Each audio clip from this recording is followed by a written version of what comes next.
Hello and welcome back to Climate Plus, Purpose and Prosperity in an Unprecedented World. So, according to the U.S. Department of Labor statistics, 32%, almost a third of students who earn a high school diploma are not prepared for college or a career. That's a vast talent pool of over 5 million young Americans, including many individuals from low-income families, people of color, and recent immigrants in urban areas. How can we tap the brilliance and enthusiasm of these young people in the race to find technological solutions to our complex social, economic, and environmental problems today? My guest, Mike Conway, is working at the cutting edge of this challenge as the founder and executive director of Stacks+Joules. Stacks+Joules is bridging the gap between technology and opportunity with a specialized curriculum in computer programming for building automation systems. And if you're a long-time listener to the podcast, you'll know that we've touched on building automate.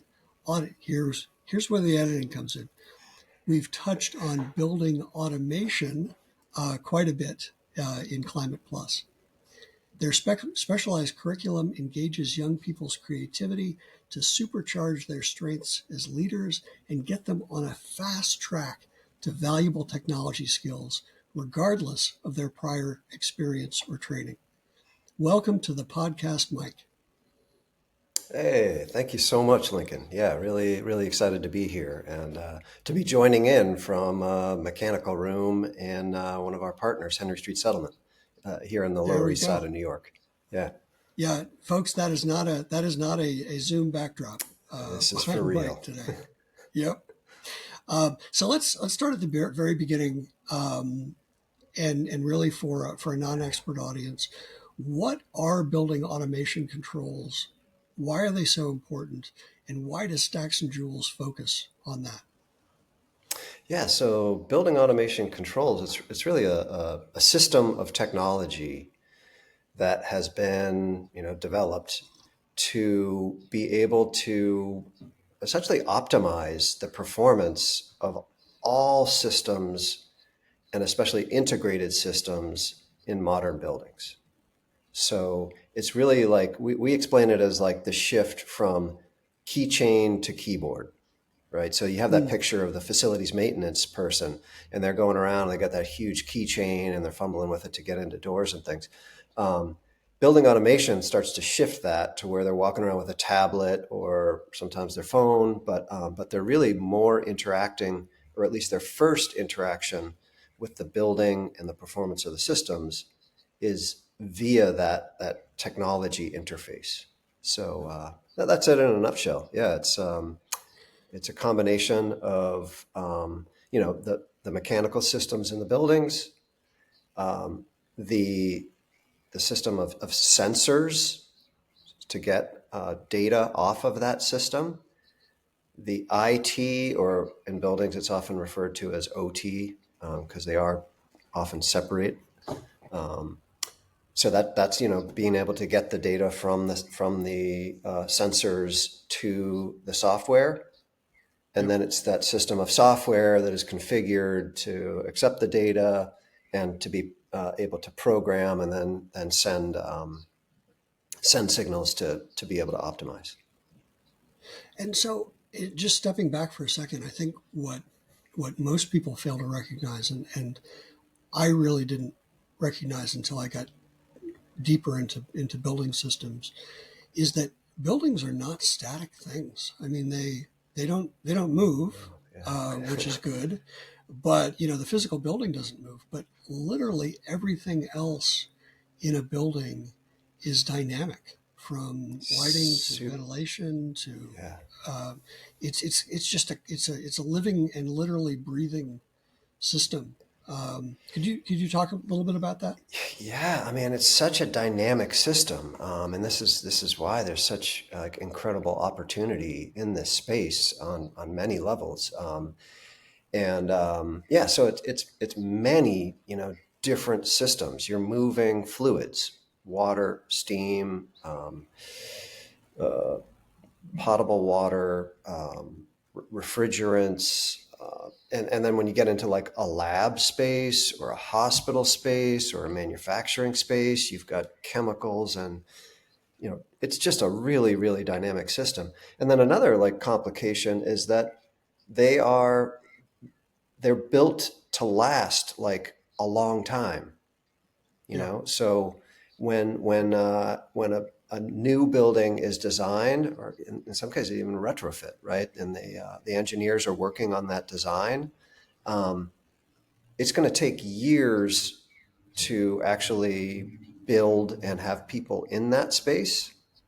And so years later, like if you're on a 3-year time frame, the technology, especially right now, has jumped 3 years. So what was designed 3 years ago is now there's technology that's 3 years more advanced. And so there's that issue. There's also the issue that, especially in retrofits, this is not stuff that's done on a whole building scale. It's very rarely done Right. on a whole building scale. So you might do a couple of floors, or in a very, very large building, you've got, 4, 5 mechanical system floors, each one with chillers and air handlers, and so you might just be doing the chillers in one of those floors in 1 year, and that's going to last 30 years. But then the VAVs for a new tenant, they want some sort of upgrade, or it's a lab space, so they need to have different specifications. So then you're replacing those just on one floor. So it's this constantly evolving and changing, and a different mix of ages and manufacturers, yeah. So it's a really, really dynamic environment.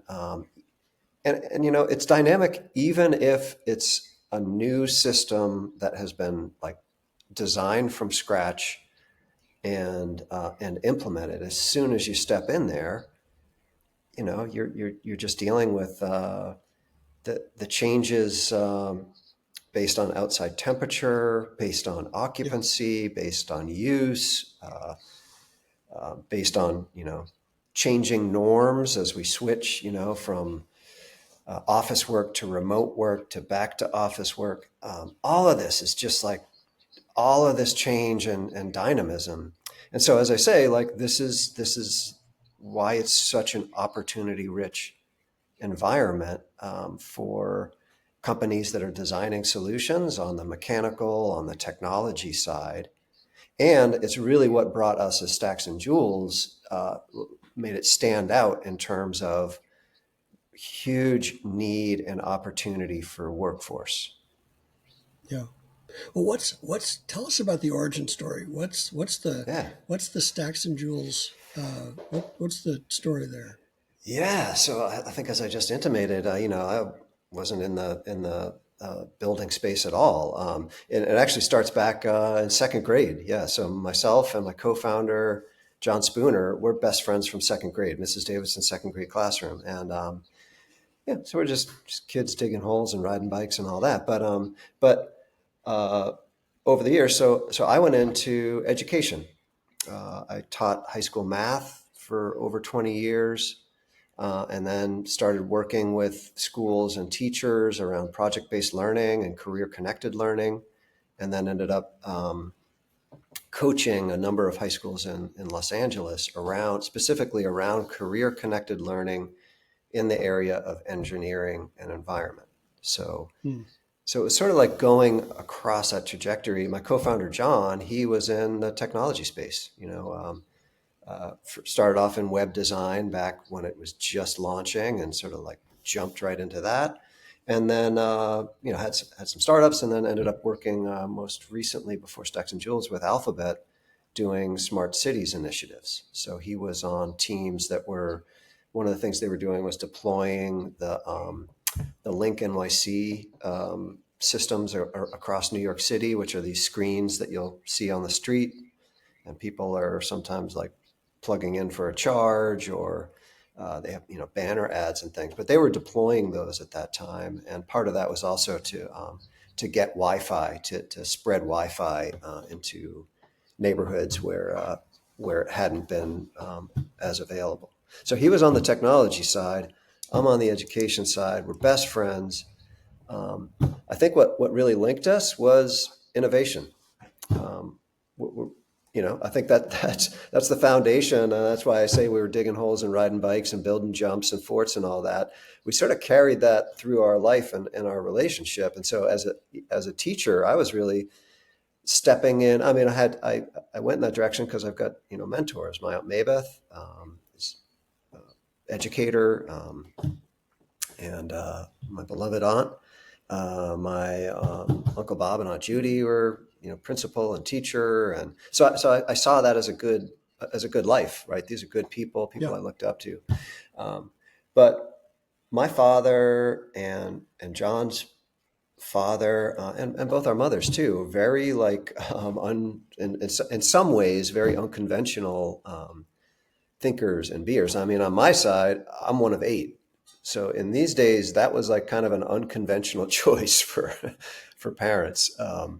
And there was like an ensuing chaos that went along with it. And on John's side, he's an only child. So I think that led to like our affinity. He loved to be in the chaos of my home, and I like to be over there where like toys weren't broken, or you could actually, have an uninterrupted space without being harassed. So, but the connector is innovation, right? And so I really went into education with this like kind of innovative mindset, looking at like, okay, I want to go in and really be involved in like what's not working, and for whom is it not working. And so I really dove into that and had incredible mentors along the way, and had some great opportunities.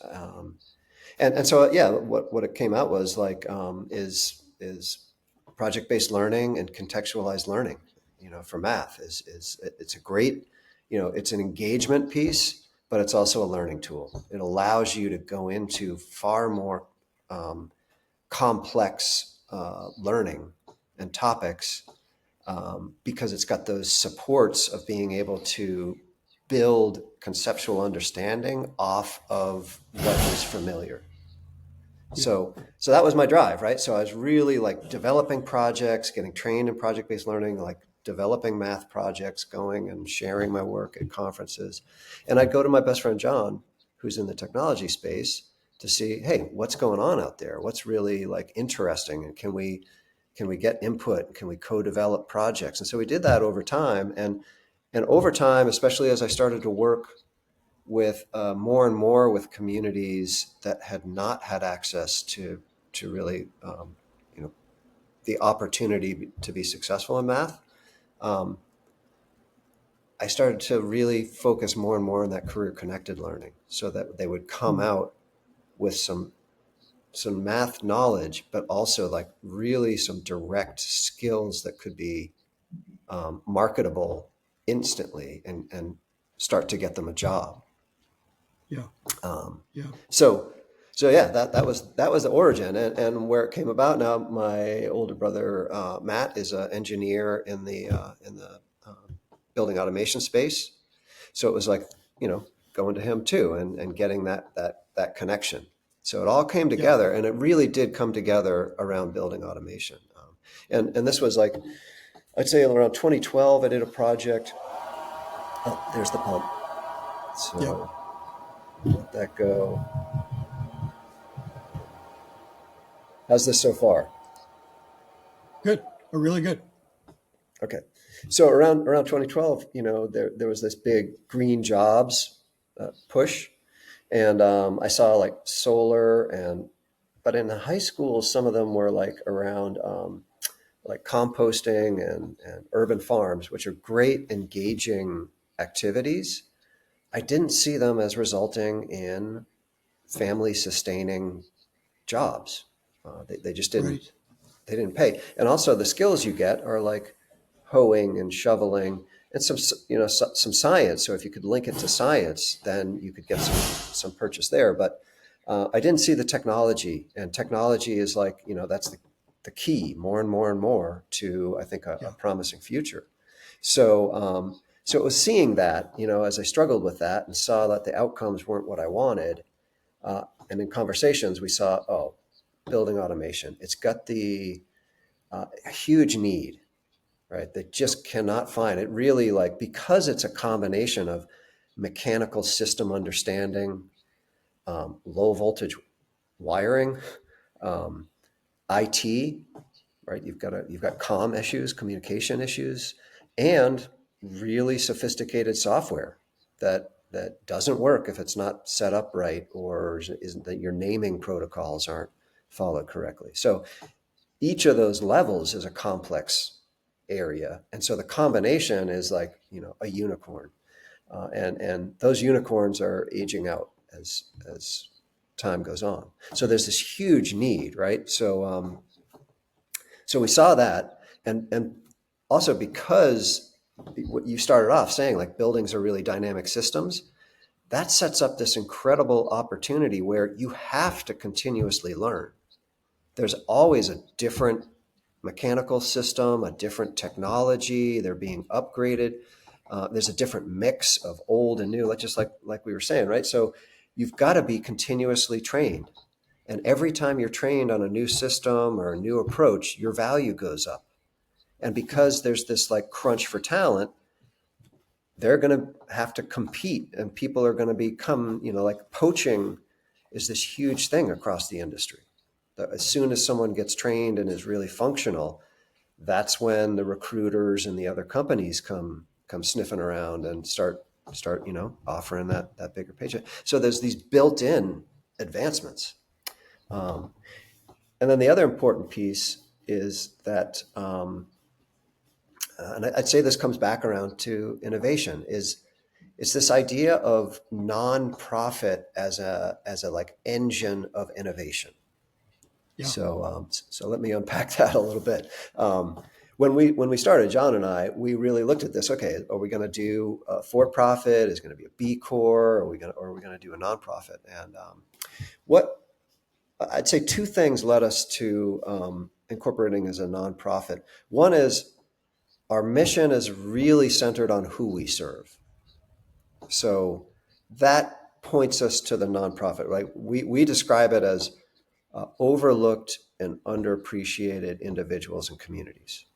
So that's where we're really focused, like those who can't afford and haven't been afforded these types of opportunities.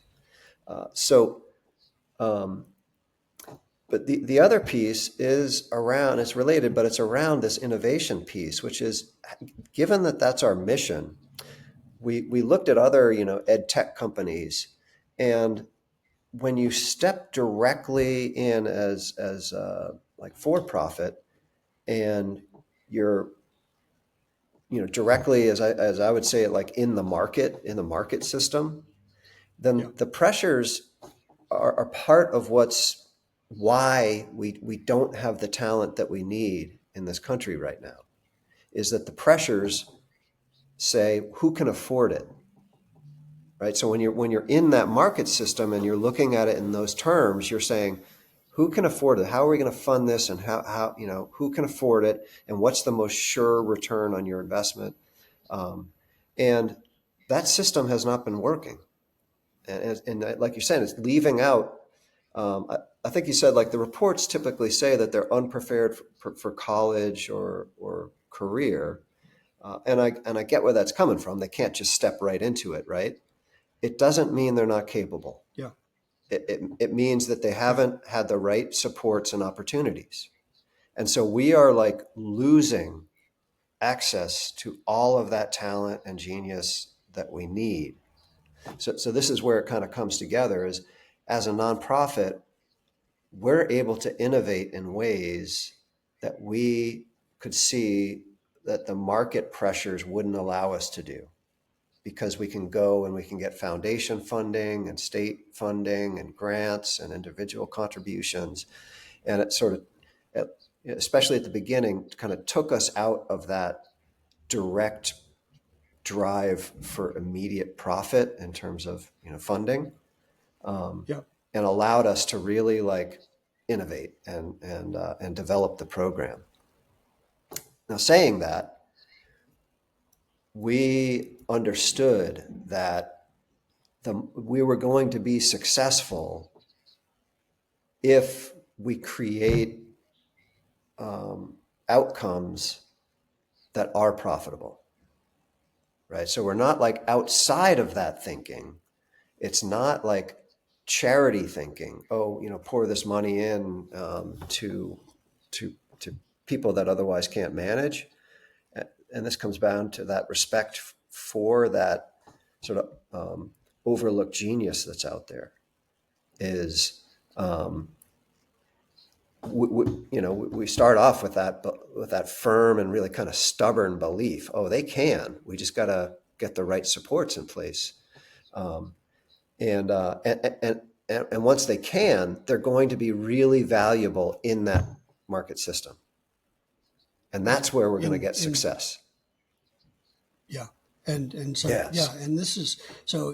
I think that the contrast with the school farm is really telling in that, here you start off from the same basis in some ways, but you end up with someone who is so capable and becomes not just a hot commodity in the job market, but an ever hotter commodity as they learn and as they gain experience.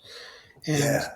I think the other part of it seems to me that a lot, you're not asking young people to step outside too many of their comfort zones, because you're talking I think in the Stacks+Joules experience, if I understand it correctly, you're talking about urban kids applying themselves to urban challenges.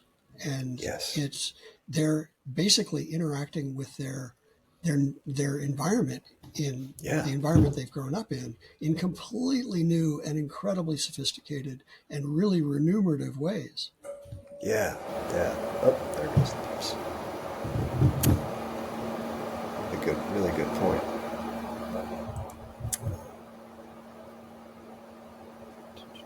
So I want to tee you up. I'll tee you up for if you could take.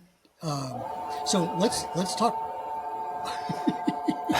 No, keep talking and I'll. So I wanted to if you could segue into an example of somebody, literally from hearing about Stacks+Joules and walking in the door, and then what their path is.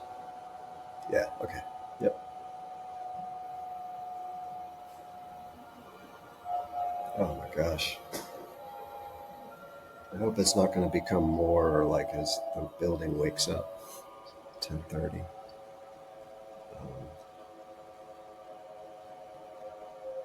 Come on.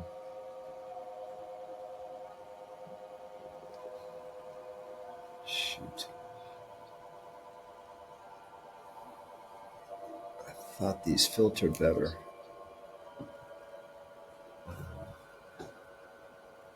Should we just go for it and I can just say that the pumps are in the background?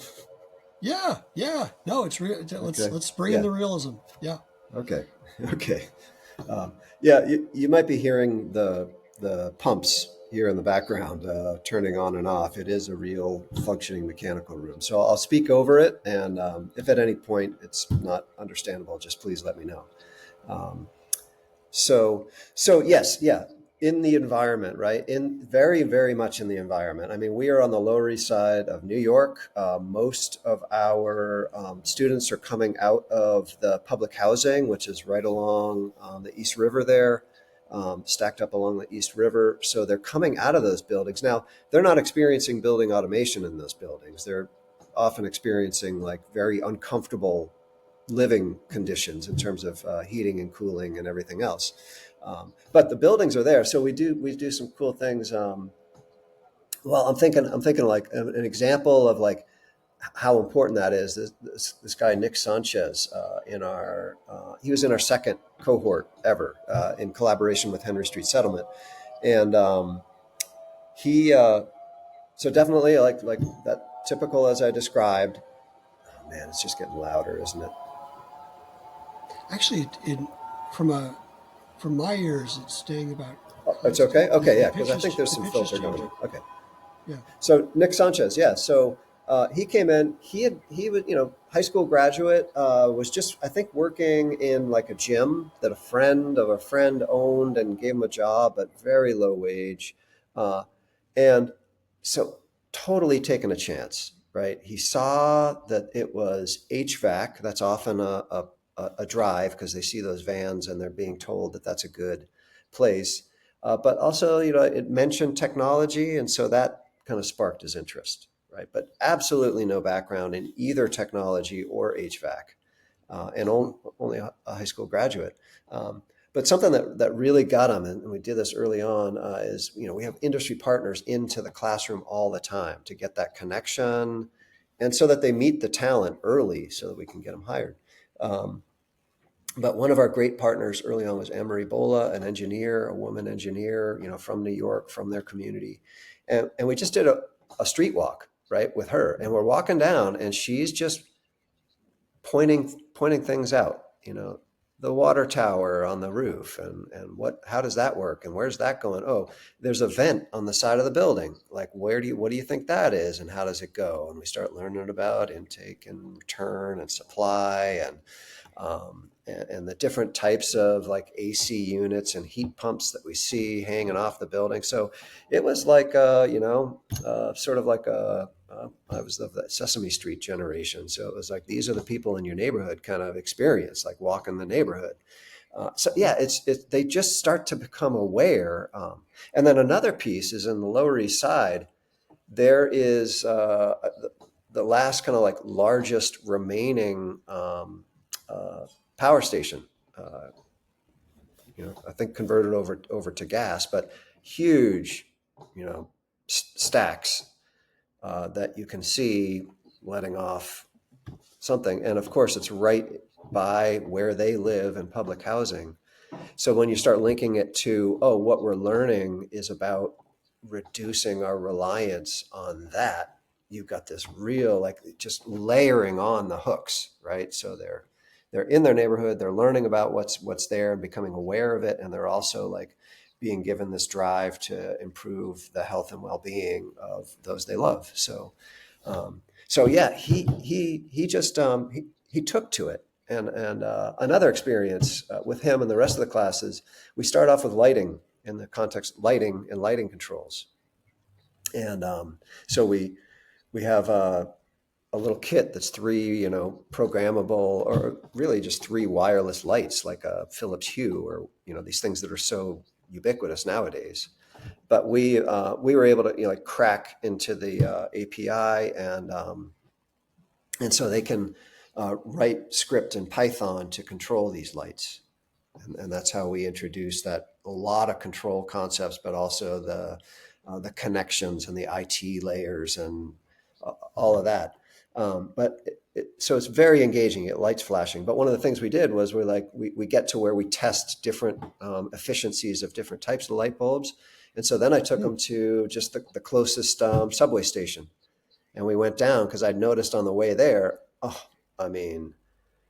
now I even forget, because they're those fluorescent, the biggest honking like fluorescent tubes, which I can't even remember what the size is right now. Yeah. And you just look at this massive like platform, and we're like, okay, we're going to count all these, because that's what we were doing. We're going to count them, and we're going to see what the wattage is, and we're going to see like what is burning this moment, and what would it be if they were replaced by a LED replacement. So again, that's just another example of like getting into their environment and what are they seeing and what are they doing. And you're walking the city and you're talking, and they're seeing people on the street and introducing them to me. So it's just this like amazing experience all around. So yeah, I think that, you had that question like about the importance of place, and also, like tailoring the experience to those that you're working with is just really, really important. That's how you engage, because they're hungry, right? But they also have typically not had the greatest educational experiences, and a lot of what they've gotten through the education that they've been given, which are like huge classrooms, right? Huge. Just like I taught in some of these schools, not in New York, but in Los Angeles and in Washington, D.C. and in Minneapolis. Big, algebra classes with 40 kids, like one teacher. You're like, they're just coming through in waves. It's really, really hard. So they're coming through with that experience, and a lot of it is like these messages of like, you can't, right? It's a filtering out system, and they're just saying like, oh, those that can rise above that are the ones who advance. But really, and then by the time they're in like calculus, you're down to 15 in a class. Yeah.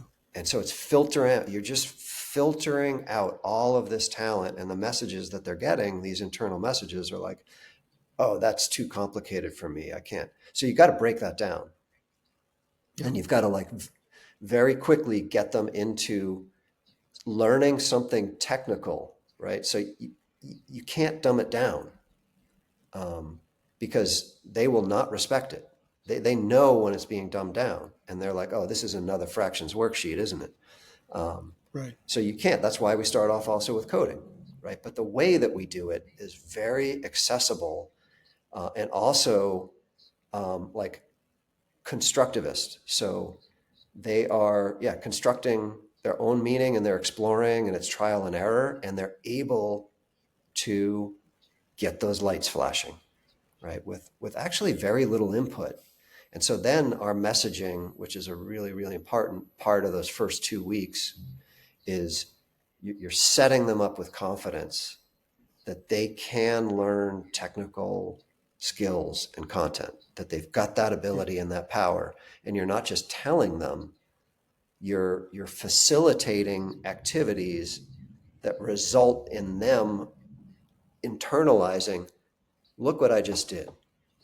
I'm a magician. Yeah. So that's the offset. So then we go into HVAC and the fundamentals of heat transfer and refrigeration cycle and the EPA 608 refrigerant handling certification. That's a grind, right? That's like conceptual, and it's a test that they have to prepare for. So after you've got that hook, you start driving there. You start, right? You can really push them because they've got that foundational belief, and you can really push them into some deep learning. As they come out of that and they've passed this really rigorous test, and we have great success with it, now they're really on it. And so then you dive into the Niagara framework. And this is like very sophisticated software, and they just eat it up. Oh, that's the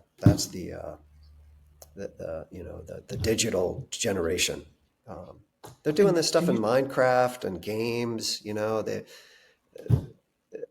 all the time. Like living in the digital space is sometimes first nature to them.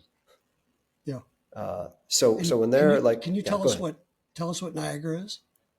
Sure. Yeah. So Niagara is it's an integration framework. So it's software. It's kind of I believe it's based on Java, but it's like block-based programming modules. But and it's set up so that you can model the systems and create control logic across those systems. So, for example, one of the first projects we do is like 2 pumps, and so you've got a like an outside air temperature that we simulate with a sine wave, so that they get some fluctuating data. They're setting set points based on outside temperature and when you might need or not need hot water. And then you're able to like pull in scheduling blocks, and you're able to configure like a lead lag runtime. You're able to create, control logic for with like even PID loops, which they're not going to understand everything behind what a PID loop is and how it functions, but they're going to understand that sometimes both pumps are off, sometimes one kicks on, sometimes two, and then will go into alarm if it's not functioning right, and then because we got a sine wave going on, it'll cycle back and they can see the pattern. So the Niagara is that software system. It's called integration framework because it can really like sit on top and cross over the different have been less and less so, but have been really siloed systems in buildings, right? So typically, especially historically, you've got controls for your like HVAC, heating and cooling systems, all of the pumps and the air handling and chillers and all of that is like going to be one system, and could be a proprietary language, and definitely, again, now it's starting to come around to some agreement, and that's why we're seeing some great acceleration. But like communication protocols could be different. So that would be one silo, and then you'd have your lighting system, and that can be a completely different coding language, communication protocols there, and so they wouldn't be interacting. But what Niagara allows you to do is to pull in data from across these different systems, and so then you can use your occupancy sensors from the lighting control system, and that can start to inform your heating and cooling, so that it not only do the lights turn off if no one's there, it can also like log real-time space usage and can start to adjust schedules and go to like unoccupied set points based on the occupancy. So you're able to start to that, and that's the automation piece, right? So rather than just like in lighting controls, rather than relying on people to turn off the lights, which they don't, you can have a timer or a occupancy sensor that'll automatically reduce that. And now that can start to affect your heating and cooling and all the other systems. Yeah. This is wicked complex stuff. Yeah. You're starting. I'm going to say kids because I'm old. You're starting with kids who had no background in any of this, and were coming out of a really subpar educational experience, and all of a sudden you're talking about your these are multivariable dynamic equations and systems, thermal inertia. I mean, it just it becomes just this geometric complexity, and the kids are surfing this wave. They're figuring this they stuff definitely out. are. Yeah, and this comes back around, and I think of this a gentleman. Actually, he was in Nick's class. That was a strong class, second cohort. Ahmed, and so he came in. I mean, basically the whole family living in basically a temporary shelter. He's accessing the services, food, shelter, everything from Henry Street Settlement, our community partner, and that's how they recruit for us. That's how we have access to these people. So he just dug in, and was just like really driven, which is really what we're filtering for, right? Or not filtering, but that's what we're looking, right? That's what we're noticing, is that drive and curiosity, and so that's how both Nick in the example and how Ahmed and how so many others are distinguishing themselves, is that drive and curiosity. So yeah, they have a lot to learn, a huge amount to learn. So they're not stepping into tuning PID loops. I don't want to, that's some years down the road. But what we through the relationships with hiring partners, what Stacks+Joules vouches for is we have directly worked with them to pinpoint some basic beginning level knowledge and skills. So, but it's very targeted. It's only 220 hours of training. So it's very, very targeted, and it's often bringing someone from, scratch to those very targeted skills. So we vouch for that, and they know, like the companies know it because we've worked with them to develop it. What we're really vouching for is professionalism. This is someone who shows up all the time, is curious and driven, and also like can communicate. Very, very important part of this job, communication, because even experienced technicians run into situations where it's something they haven't encountered before. And so you got to get on a phone, explain what you've tried and what the issue is, and then receive technical directions in the moment, right? So we work a lot on that. So we vouch for those types of skills. And then we vouch for, we've put them through complex technical learning, and they have succeeded. So they can learn technical content. So we're not saying, often we're not even saying field ready on day one. We're working with companies that they cannot find the talent. So we're reducing the risk on investing on the training of an individual. Yep. So we're able to say, this person is really a sure bet on investing in training them. And that's just how we've built our success. We've got one company here, Ahmed, coming back to Ahmed. He's been working for Tech Systems, a system integrator. So that's, they really just kind of like deal with this technology stack around BAS. That's what a system integrator does. So he's been working with them for coming up on 3 years now and advancing. He's now in a engineering program nights. So wow. He's working with engineers.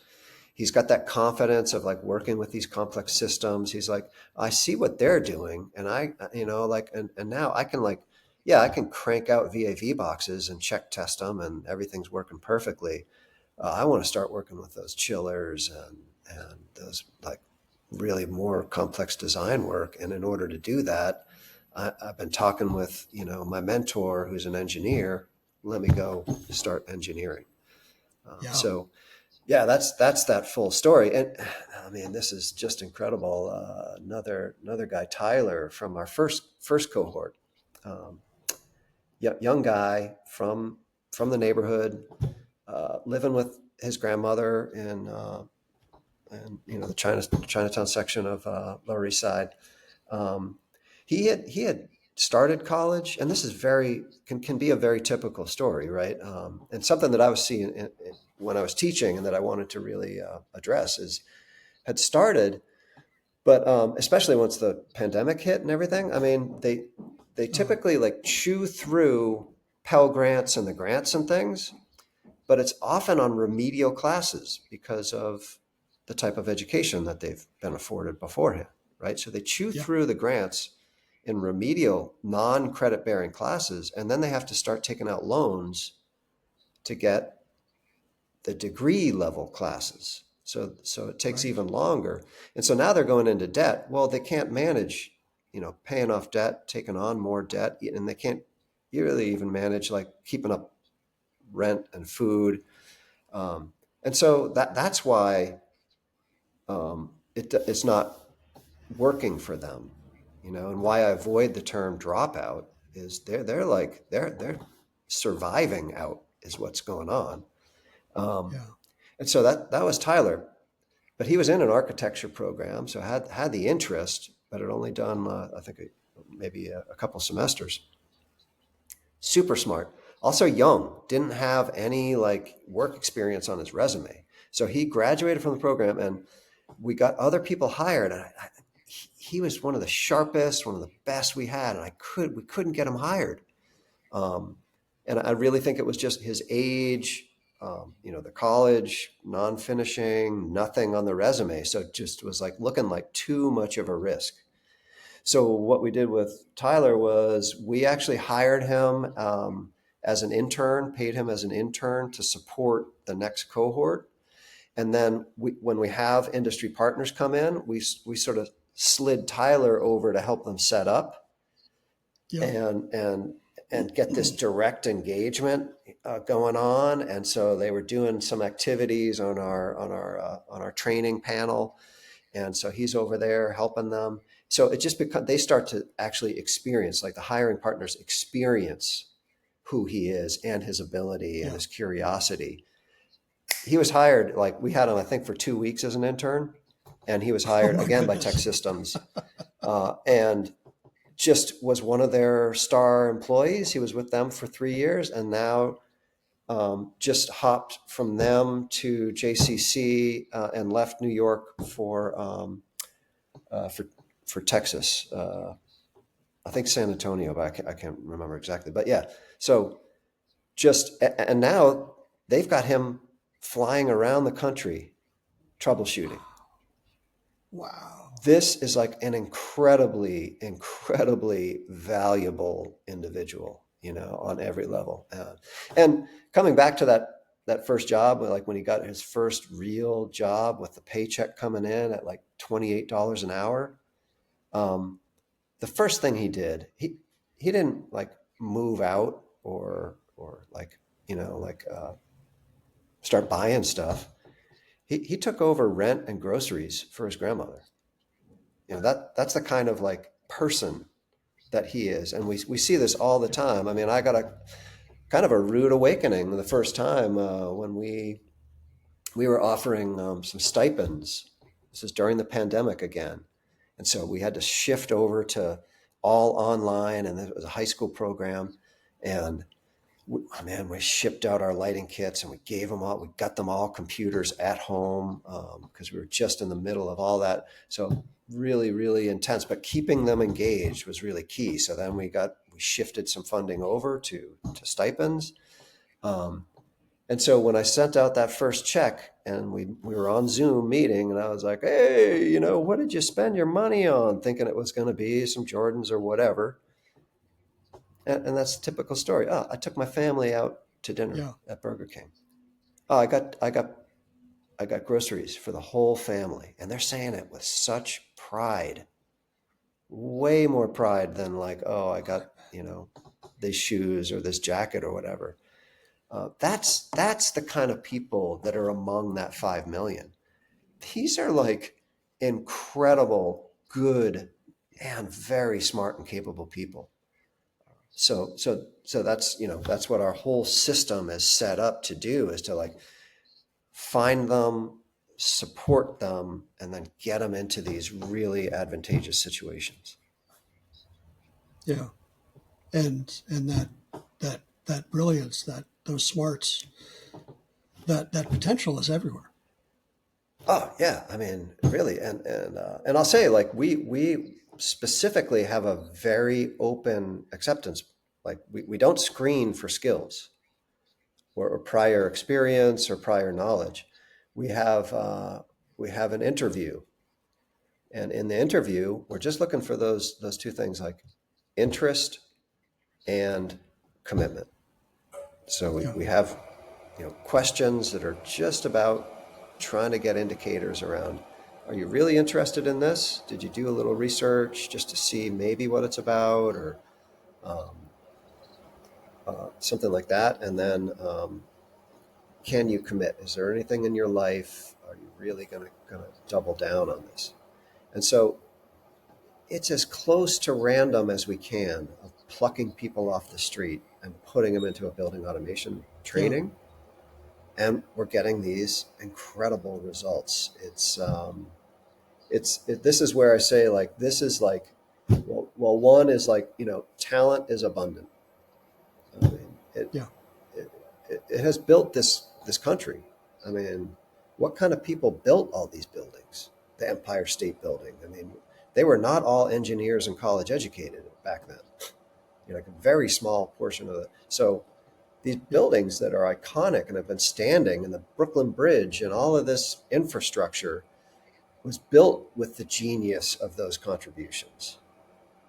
And so this is getting back around to it. Yep. And I guess, yeah, I don't know if you have any questions or want to direct, but my mind starts going to like future stuff and AI and like what we're starting to see and the possibilities that that's starting to open up and some of the challenges. But No, that was my next question, actually. I was What are anticipating you it. seeing? What is, yeah, what are you seeing in terms of the next wave? Well, um, so first thing is we're just super well positioned for it because the role that we train towards is really feeding those engines, right? It's the data feed.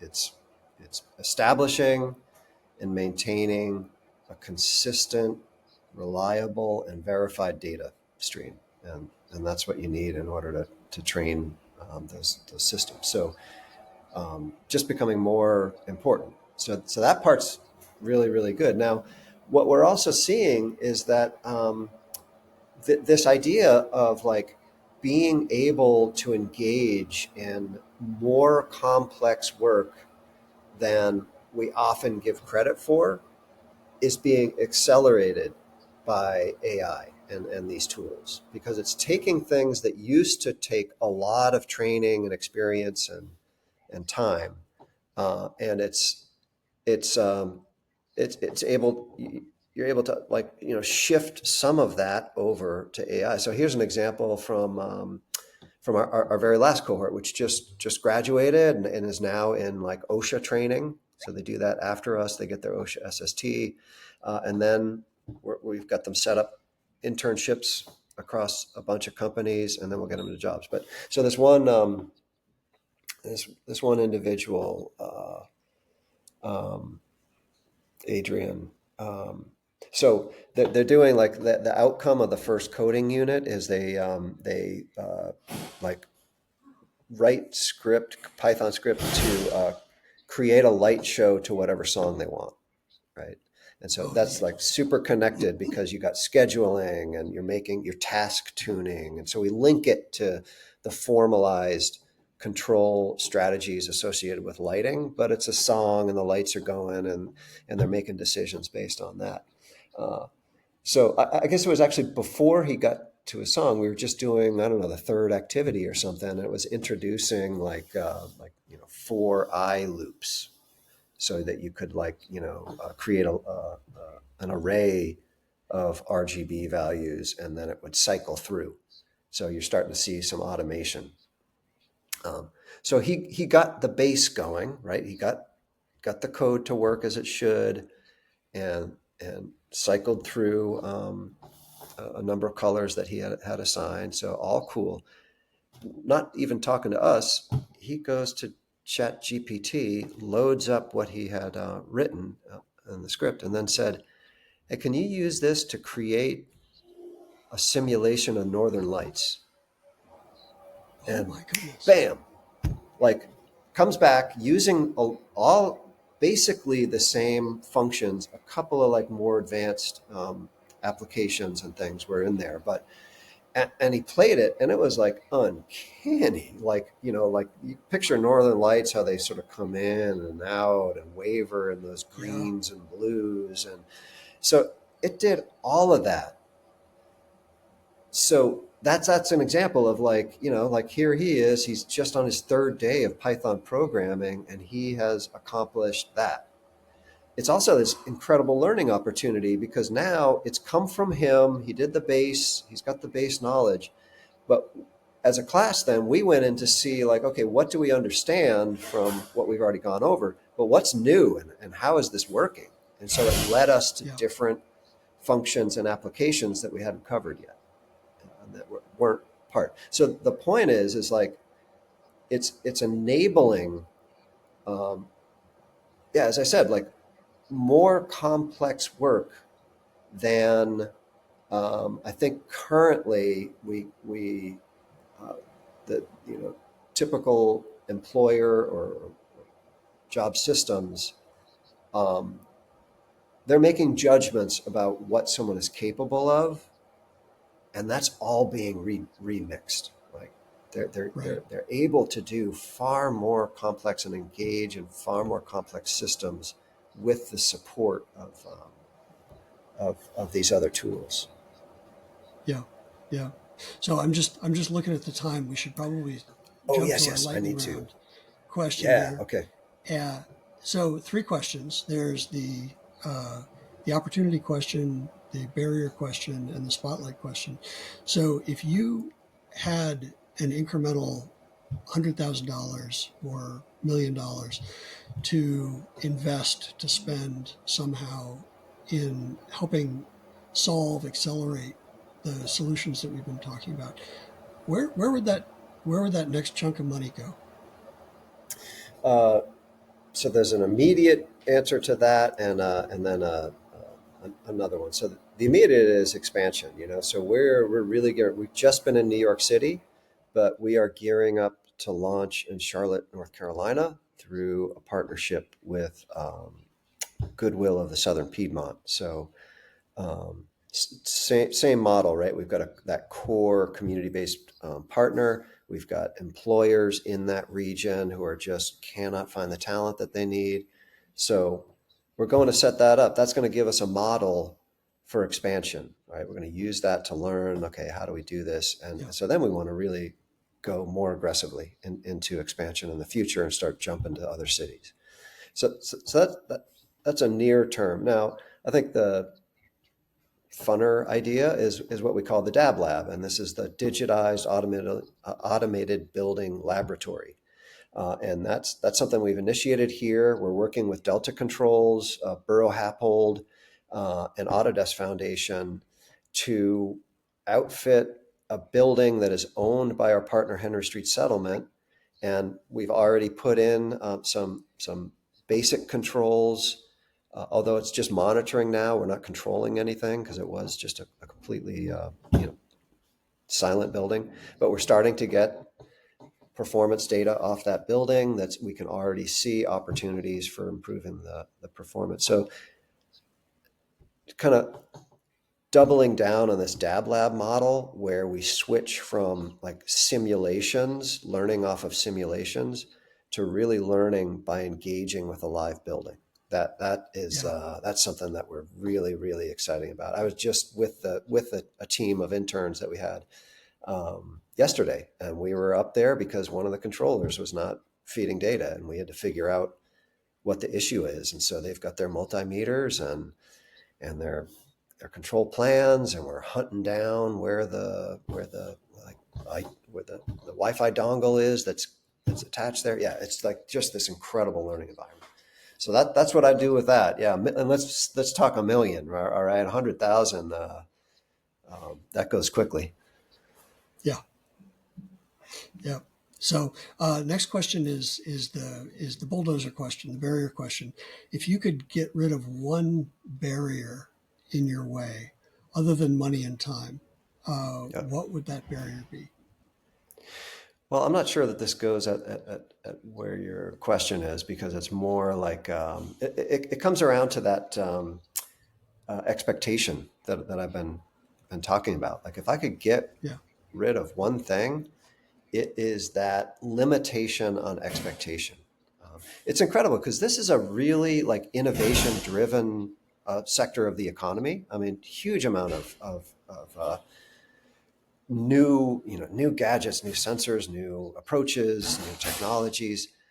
Yet when it comes to workforce, just like stuck in old ways, and that's why they're in the position that they are of such need.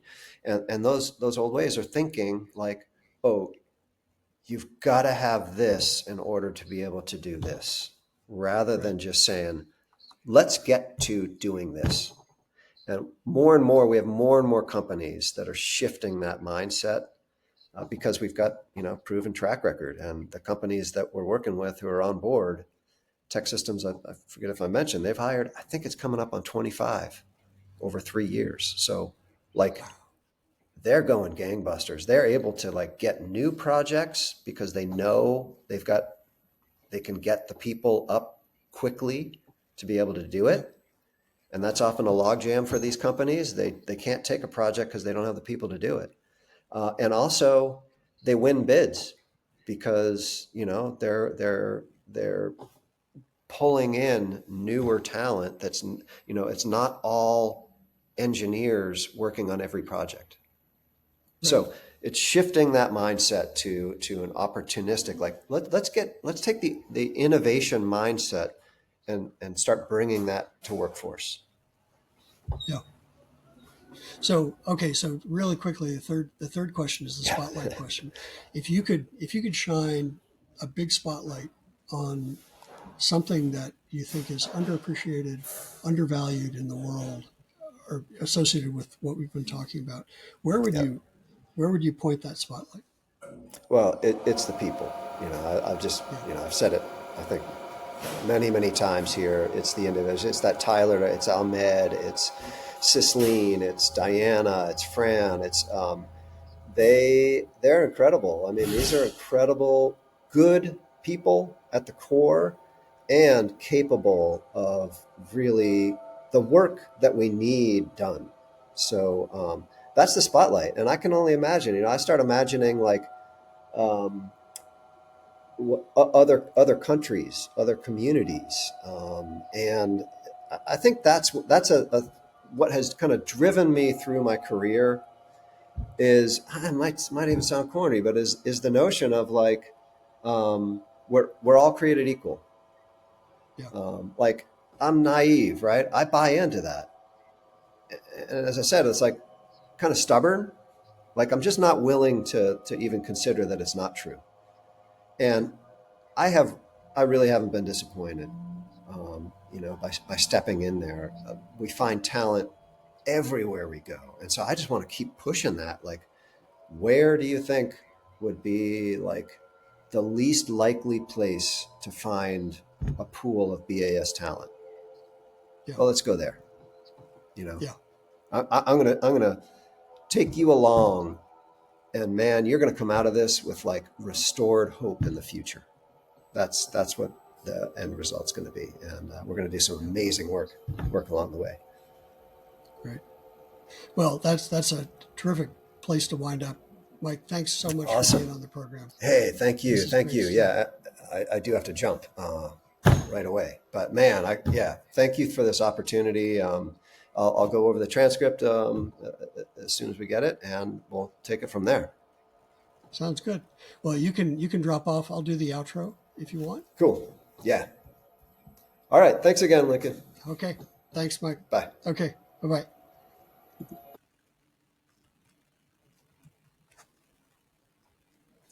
If you'd like to learn more about Mike and Stacks+Joules,